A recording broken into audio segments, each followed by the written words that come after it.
తెలంగాణ భవన్లో ఒక సమావేశం పెట్టుకుంటే అందులో అన్ని విషయాలు ప్రస్తావనకు వచ్చినాయి. ఎట్లా సింగరేణి సంస్థ ఈ రోజు మొత్తం కార్మికుల పుట్టగొడుతున్నది, కేసీఆర్ గారి ప్రభుత్వం ఉన్నప్పుడు ఎట్లా 19,000 వారసత్వ ఉద్యోగాలు మెడికల్ ఇన్వాలిడేషన్ బోర్డు ద్వారా ఇవ్వడం జరిగింది, ఏ రకంగా ఇవాళ కాంగ్రెస్ ప్రభుత్వం వచ్చిన తర్వాత మరి ఆ బోర్డు మొత్తం ఎత్తేసి 11 నెలలుగా బోర్డు మీటింగులు పెట్టకుండా వేలాది మంది పిల్లలకు అన్యాయం చేస్తా ఉన్నారు. అన్యాయం చేయడమే కాకుండా గతంలో కేసీఆర్ ప్రభుత్వం ఇచ్చిన ఉద్యోగాలు మెడికల్ ఇన్వాలిడేషన్ కింద 19,000 ఉద్యోగాలు ఏదైతే ఇచ్చారో వాటి మీద కూడా విజిలెన్స్ ఎంక్వైరీ చేపిస్తామని చెప్పి అసెంబ్లీలో ఉప ముఖ్యమంత్రి బట్టి విక్రమార్క గారు ఏ మాట అయితే చెప్పారో ఇవన్నీ కూడా ఇవాళ సింగరేణిలో కార్మికుల్లో అక్కడుండే ప్రజల్లో కలవరాన్ని రేకెత్తిస్తా ఉన్నాయి. అదే సమావేశంలో మా సోదరుడు మాజీ ఎంపీ ఆ పెద్దపల్లి పార్లమెంట్కి అట్లాగే మాజీ ఎమ్మెల్యే చెన్నూరు సోదరుడు బాల్కా సుమన్ గారు కార్మికుల ఆవేశాన్ని కార్మికుల యొక్క ఆక్రోశాన్ని దృష్టిలో పెట్టుకుని మరి మాట్లాడిన విషయం మీకు తెలుసు.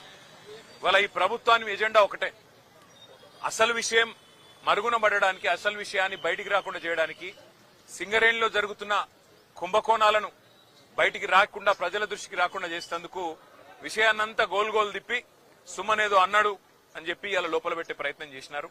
వాళ్ళ చెంచల్ కూడా జైల్లో పెట్టారు. మరి ఆయన మీద ఇష్టమున్న కేసులు ఇష్టమున్న సెక్షన్లు కూడా పెట్టినారు. చివరికి మెజిస్ట్రేట్ గారు కూడా మందలించి పీడీపీపీ ఎట్లా పెడతారు మీరని చెప్పి తీసేసిన పరిస్థితి మనం చూస్తా ఉన్నాం. సోదరుడు సుమన్ చేసిన వ్యాఖ్యల్లో ఏమన్నా తప్పు ఉన్నదని ప్రభుత్వం భావిస్తే నేను ప్రభుత్వాన్ని ఒకటే అడుగుతా ఉన్నా. మరి కాంగ్రెస్ పార్టీ యొక్క పెద్దలు ఇవాళ ముఖ్యమంత్రిగా ఉన్న రేవంత్ రెడ్డి ఆ రోజు మల్కాజ్గిరి పార్లమెంట్ సభ్యుడిగా పీసీసీ అధ్యక్షుడిగా ప్రగతి భవన్ అంటే ముఖ్యమంత్రి గారి అధికారిక నివాసం ప్రగతి భవన్ ని బాంబులతో పెట్టి పేల్చినా తప్పులేదు అన్నాడు. మరి ముఖ్యమంత్రి గారు మీ చర్యలు తీసుకోకూడదా? ఒక గౌరవ పార్లమెంట్ సభ్యుడిగా ఉంటూ పీసీసీ అధ్యక్షుడిగా ఉంటూ బాంబులు పెట్టి ముఖ్యమంత్రి అధికారిక నివాసాన్ని పేల్చేయాలే అని మాట్లాడిన రేవంత్ రెడ్డి శిక్షకు అర్హుడు కాదా? చెంచల్గూడకు మళ్లీ తిరిగి రావడానికి అర్హుడు కాదా? అట్లాగే బండి సంజయ్ కేంద్ర మంత్రిగా ఈరోజు ఉన్నారు. ఆయన కూడా పార్లమెంట్ సభ్యుడిగా హైదరాబాద్ పాత నగరం మీద సర్జికల్ స్ట్రైక్ చేస్తాం అని మాట్లాడిన మాట మరి అది శిక్షార్హం కాదా? ఆయన మీద ఇవాళ బాల్కా సుమన్ మీద పెట్టిన సెక్షన్లు ఆయనకు వర్తించవా?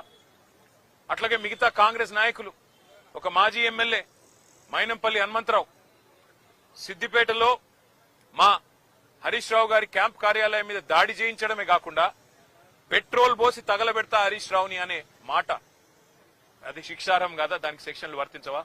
వాళ్ళ జడ్చర్ల ఎమ్మెల్యే అనిరుద్ రెడ్డి అక్కడ ఉండే ఒక కంపెనీని పెట్రోల్ పోసి తగలబెడతా అంటే అక్కడ శిక్ష ఉండదా? అంటే కాంగ్రెస్ లో ఒక నీతి, మా సోదరుడు బాల్కా సుమన్ గారికి ఇంకో నీతా? ఎందుకు మీకు ఇంత కోపం బాల్కా సుమన్ మీద? ఉద్యమంలో ఆ రోజు 220 కేసులు పెట్టారు సుమన్ మీద. మళ్లీ చూస్తుంటే ఆ రికార్డు బద్దలు కొట్టాలన్న ప్రయత్నం ఏమైనా చేస్తున్నట్టు కనబడుతున్నది. కానీ ఏదేమైనప్పటికీ ఒకటి మాత్రం పక్కా, సింగరేణిలో జరుగుతున్న బొగ్గు దోపిడీ, సింగరేణిలో ఏదైతే మొన్న మా నాయకులు బయట పెట్టినారో 40 లక్షల మెట్రిక్ టన్నుల బొగ్గు తీయనిది తీసినట్టు చూపెట్టి ఇవాళ 1600 కోట్ల గోల్మాల్ కార్యక్రమం ఏదైతే చేస్తున్నారో, సింగరేణి కార్మికుల పొట్టగొట్టే విధంగా బోర్డు పెట్టకుండా ఏదైతే సతాయిస్తున్నారో, విజిలెన్స్ ఎంక్వైరీ పేట వేధిస్తున్నారో, మీ కుంభకోణాల నుంచి దృష్టి మళ్చడానికి ప్రయత్నం చేస్తున్నారో దీన్ని వదిలిపెట్టం. మా సోదరుడు ధైర్యంగా ఉన్నాడు. శ్రీనివాస్ యాదవ్ గారికి, సుధీర్ రెడ్డి గారికి, హర్షవర్ధన్ రెడ్డి గారికి మేము పోతే సోదరుడు చెప్తా ఉన్నాడు, నా గురించి బాధపడకండి, సింగరేణి కార్మికుల మీద దృష్టి పెట్టండి.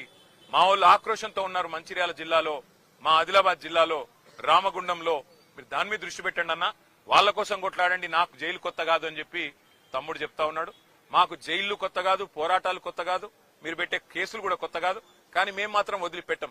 రేవంత్ రెడ్డి గారు చేస్తున్న ఈ అన్యాయాల కుంభకోణాల నుంచి తప్పకుండా రేపు నేను ఉత్తరం రాస్తాను కేంద్ర బొగ్గు గనుల శాఖ మంత్రి కిషన్ రెడ్డి గారికి.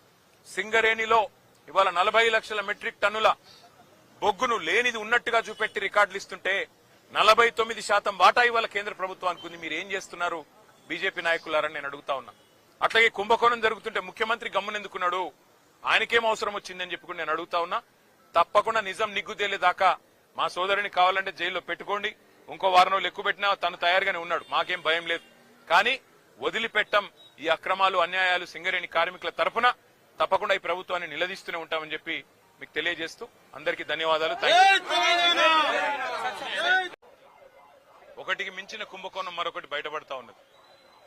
దాన్ని బయట పెడతా ఉన్నది మా పార్టీ నాయకత్వం. 15,000 కోట్ల కుంభకోణం రేవంత్ రెడ్డి గారి బావమరిది సృజన్ రెడ్డి గారి కనుసన్నల్లో సైట్ విజిటేషన్ సర్టిఫికెట్ పేరిట జరిగిన కుంభకోణాన్ని బయటపెట్టింది బీఆర్ఎస్ పార్టీ.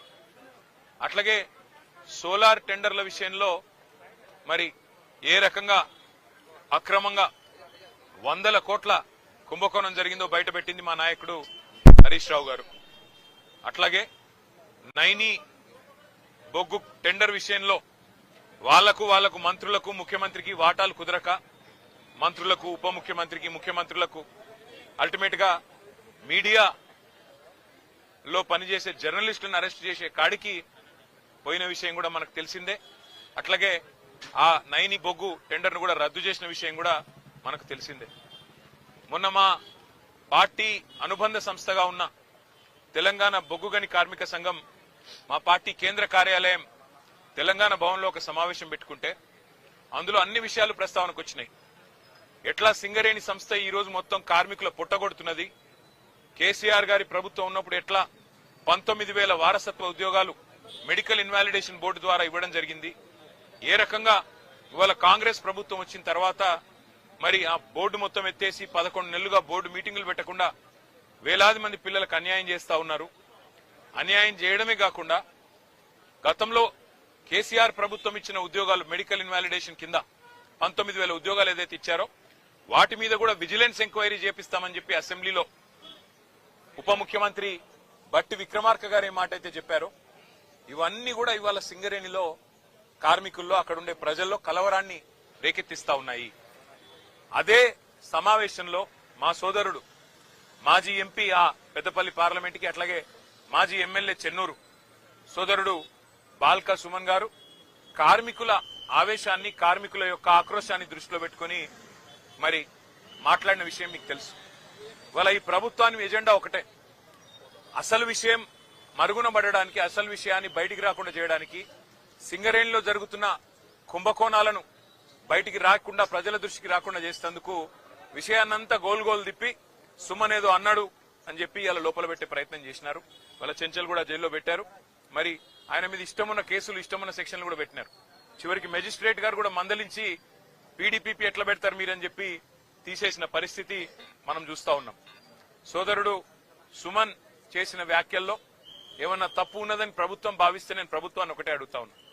మరి కాంగ్రెస్ పార్టీ యొక్క పెద్దలు ఇవాళ ముఖ్యమంత్రిగా ఉన్న రేవంత్ రెడ్డి ఆ రోజు మల్కాజ్గిరి పార్లమెంట్ సభ్యుడిగా పీసీసీ అధ్యక్షుడిగా ప్రగతి భవన్ అంటే ముఖ్యమంత్రి గారి అధికారిక నివాసం ప్రగతి భవన్ ని బాంబులతో పెట్టి పేల్చినా తప్పులేదు అన్నాడు. మరి ముఖ్యమంత్రి గారు మీ చర్యలు తీసుకోకూడదా? ఒక గౌరవ పార్లమెంట్ సభ్యుడిగా ఉంటూ పీసీసీ అధ్యక్షుడిగా ఉంటూ బాంబులు పెట్టి ముఖ్యమంత్రి అధికారిక నివాసాన్ని పేల్చేయాలే అని మాట్లాడిన రేవంత్ రెడ్డి శిక్షకు అర్హుడు కాదా? చెంచల్గూడకు మళ్లీ తిరిగి రావడానికి అర్హుడు కాదా? అట్లాగే బండి సంజయ్ కేంద్ర మంత్రిగా ఈరోజు ఉన్నారు.